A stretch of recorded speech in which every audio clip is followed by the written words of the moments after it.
The गजब हरियाणा देखने वाले सारे दर्शकों ने मंजीत कोत के राम राम। और इस वक्त भी बड़ी खबर है कि जो खेड़ी तहसील में किसान 47 दिन तक पहले बैठे थे, उनके पैसे नहीं डले जो मुआवजा था, तो उसी ने लेकर ईब बड़ा रूट निकाला है, यानी पैदल चल लेंगे। कितने दिन का रूट मैप बनाया गया है, तो खेड़ी तहसील में तय जो खेड़ी चौपटा था और सेक्रेटरी हिसार तक जाएंगे। बातचीत करें कि कुछ मांग है, इसके अलावा और भी बतेरी मांग बताई गई है। तो पीछे देख सको हो जो सुरेश कोत है, सुरेश कोत की अगुवाई में ये धरना चल रहा था और आज फिर सुरेश कोत जी प्रधान जी है, तो बातचीत कराएंगे। और बहुत से ट्रैक्टर है, बड़ा काफिला चल रहा है कि कुछ मांग लेकर चल रहे हैं, बातचीत कराएंगे। तो बिल्कुल देख सकते हैं नारे लगा रहे हैं हमारा जिंदाबाद जिंदाबाद जिंदाबाद मजदूर एकता जिंदाबाद जिंदाबाद जिंदाबाद मजदूर एकता जिंदाबाद जिंदाबाद जिंदाबाद। प्रधान जी ने बातचीत करें। राम राम प्रधान जी। राम राम जी। प्रधान जी के कुछ मुद्दा के कुछ लेकर चल रहे हैं आज। हमारा ये यात्रा 4 मुद्दों को लेकर के है। खेड़ी तहसील का मुआवजे के लिए आंदोलन चला, 47 दिन तक तहसील बंद रही।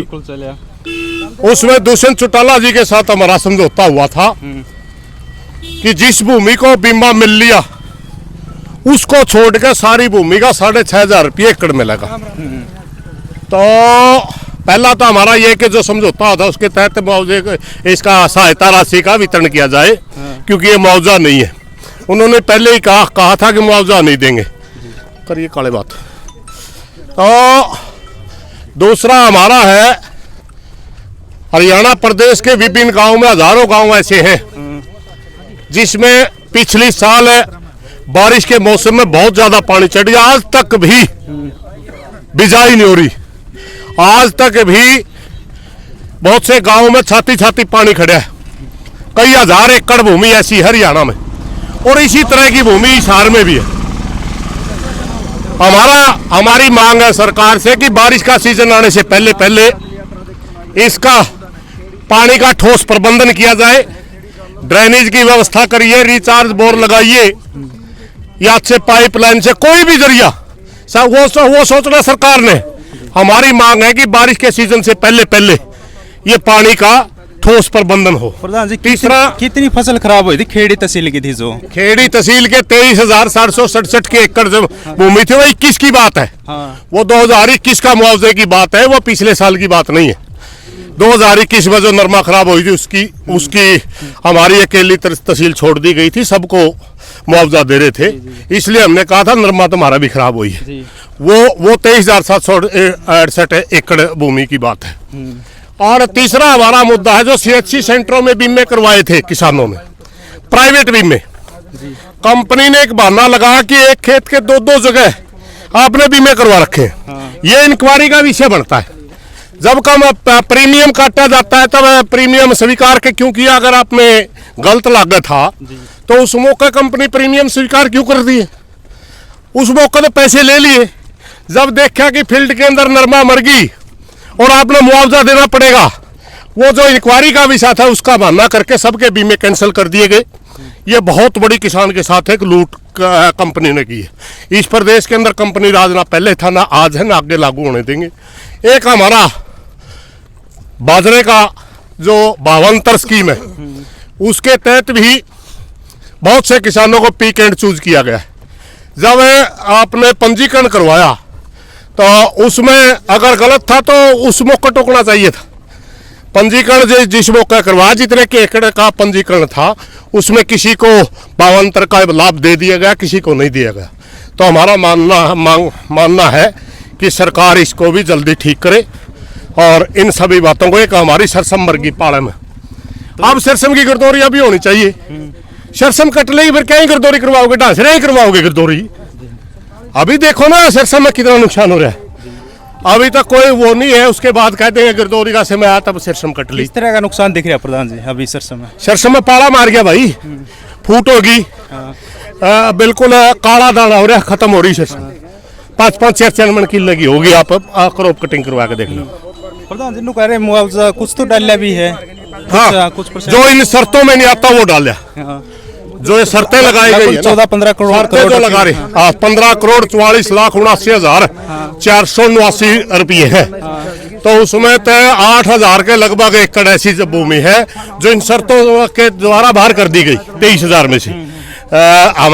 हमारा मानना है कि ये क्यों बाहर करी भाई, हमारा समझौता तो पूरी जमीन का था, आप इनको क्यों बाहर कर रहे हो।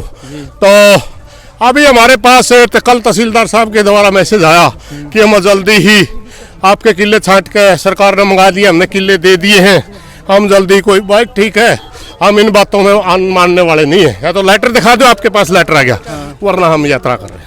प्रधान जी बातचीत भी हुई थी, मध्यस्थता भी राजेंद्र लितानी जी ने करवाई, दुष्यंत चौटाला गिलो हुई थी, लेकिन बातचीत अभी भी हो रही है, बात टूटी नहीं हमारी, बावजूद भी बात हमारी टूटी नहीं है, हम अपने पक्ष में है। बात यह है कि बातचीत में हमारे को जायज माना जाता है। मुख्यमंत्री के साथ बात हुई, वहां भी हमारे को जायज माना गया। डिप्टी मुख्यमंत्री के साथ बात हुई, वहां भी हमारे को जायज माना गया। सारे प्रशासन के द्वारा जहां भी बात होती है कहते हैं किसानों की मांग जायज है, मगर वो लेटर जारी नहीं कर रहे भाई। जब यो लेखा देखा उस मौका तो सारे ठीक है, फिर मारती देंदे क्यों नहीं, सवाल तो यही है ना। अगर हम जायज है, सारा डिप्टी मुख्यमंत्री जायज मानना है, मुख्यमंत्री जायज मानना है, तो वो लेटर जारी कर दो कि पूरी भूमि का स्पेशल सहायता के नाम से पैसा है और तहसीलदार को एसडीएम को दे दो और सारा पैसा बढ़ जाएगा। तो प्रधान जी यात्रा कड़ा तक जाओगी? ये यात्रा खेड़ी चौपटा से चली है, अब ये आज हम सोता से अभी बनभौरी जा रहे हैं, बनभौरी से मतलोडा से खरखपुनिया में नाइट होगी आज की। कल हम डाड बदौड़ गुराना डाटा में नाइट होगी। परसों खान पर जा करके इसका दोपहर में 2-3 घंटे का विश्राम है, क्योंकि मन में एक पंचायत में हिस्सा लेना, बाकी और भी हमारी खाप के मेहनत सारे आदमियों में। एक बच्चों की लड़ाई में एक दुर्घटना में एक लड़का गुजर गया था, उसकी पंचायत है पहले से रखी हुई, उसके लिए 2-3 घंटे का हमने विश्राम दिया है। और यात्रा के बीच में हमारे 2 बड़े गांव में जिनमें नुकसान है, एक तो हमारा सिंगवा गांव है, एक हमारा सिंदड़ गांव है, जो यात्रा के टच में तो आ नहीं रहा, मगर पानी का बहुत भारी नुकसान है। उन गांव में हम पंचायत करेंगे, मीटिंगें करेंगे, उन भाइयों को से प्रार्थना करेंगे कि आप भी यात्रा में जुड़िए। वो भी उस दिन दोपहर को कार्रवाई होगी और हम पंचायत में हिस्सा लेंगे। और शाम को आने के बाद 3 बजे के बाद फिर यात्रा शुरू हो जाएगी, राजली में हमारा ठहराव होगा। अगले दिन हमारा गिराए, सुलखनी और खरकड़ी होते हुए मिर्जापुर नाइट स्टे हुआ। 10 से 14 तक चलेगी। हाँ, 13 तारीख के नाइट स्टे मिर्जापुर में होगी। 14 तारीख को हम लगभग 10 बजे मिर्जापुर से चलेंगे। दोपहर का खाना भी वहाँ मिर्जापुर ही होगा, वहाँ से चलेंगे, वहाँ से रात को भी वहीं रुकेंगे, रात का खाना भी वहीं होगा, दोपहर का भी वहीं होगा। वहाँ से हम चलेंगे, लगभग 10 किलोमीटर सेक्रेटेरिएट पड़ता है, क्योंकि उस दिन हमने पूरे भाईचारे को बुला रखा है। हरियाणा प्रदेश के विभिन्न संगठनों को भी बुलाएंगे, उस दिन हम खापों को भी बुलाएंगे। हो सकता है उस दिन हम उस दिन की 1 दिन की यात्रा की अध्यक्षता भी खापों को दे दें, क्योंकि खापों का किसान आंदोलन में बहुत बड़ा रोल रहा है और खापें हमेशा आगे खड़ी होकर के इस तरह के सामाजिक मुद्दों में सबका साथ देती है। और सबको पता है कि हरियाणा प्रदेश में पानी का तो बहुत बड़ा मुद्दा है। सारे के सारे भाइयों को हम बुलाएंगे और कोशिश करेंगे कि प्रदेश सरकार किसानों की आवाज़ सुने। और गाँव में को निकल रहे प्रधान जी किसान भाईचारा हर गाँव में, अभी आपने सोथा देखा होगा, पूरे के पूरे जितने हमारे यात्री हैं सबका चाय पानी हर तरह के आप बड़ा स्वागत किया जा रहा है हर गांव में। आप अभी बनभौरी देख लेना, आगे मतरोडा देख लेना, पूरा भाईचारा। बिल्कुल ये किसान यात्रा है, इसका कोई अलग से मोटिव थोड़ा है, इसको नेगेटिव क्यों लेगा कोई, क्योंकि ये यात्रा किसानों की है और किसान यात्रा में सारा भाईचारा होता है कि मजदूर भाई भी जुड़ रहे हैं, किसान भाई भी जुड़ रहे हैं इसके साथ। प्रधान जी साहब उसका शांतिपूर्ण तरीके से आपकी यात्रा चल रही है और आप डीसी साहब मीटिंग करने खातर जान लग रहे हो, प्रशासन रोकने की कोशिश भी कर सका इतने काफिला देख कर। प्रजातांत्रिक देश है ये, अगर कोई कोताही का सरकार करती है हम सहन नहीं करेंगे, हमारा अधिकार है। संविधान ने बाबा साहब भीमराव अम्बेडकर ने यही तो हथियार दिया हमारे को, अभिव्यक्ति की आज़ादी। हाँ, हम प्रजातांत्रिक तरीके से शांतिपूर्ण तरीके से अपनी आवाज़ को बुलंद कर रहे हैं, ऐसा कौन सा तरीका प्रशासन रोक देगा? क्यों रोक देगा प्रशासन? इस देश के अंदर तानाशाही थोड़ी है, तो हम ऐसी बात को सहन भी नहीं करेंगे अगर प्रशासन ऐसा करेगा तो। ठीक है प्रधान जी, धन्यवाद। प्रधान जी तो बातचीत करी है, जो मुद्दे लेकर चल रहे हैं, जो मांग लेकर चल रहे हैं, तो उनका बारे में पूछा रही है यात्रा कब तक चलेगी, तो सेक्रेटरीट हिसार में जाने लग रही जो यात्रा 4-5 दिन में पहुंच जाएगी। तो आपने इस यात्रा बारे में अपने सोच विचार हैं वो सब कमेंट के जरिए रखने हैं, और यह यात्रा जो चल रही है कितनी सफल हो पावा है तो इसके बारे में हम आपको अपडेट देते रहेंगे। तब तक के लिए जय हिंद, वंदे मातरम।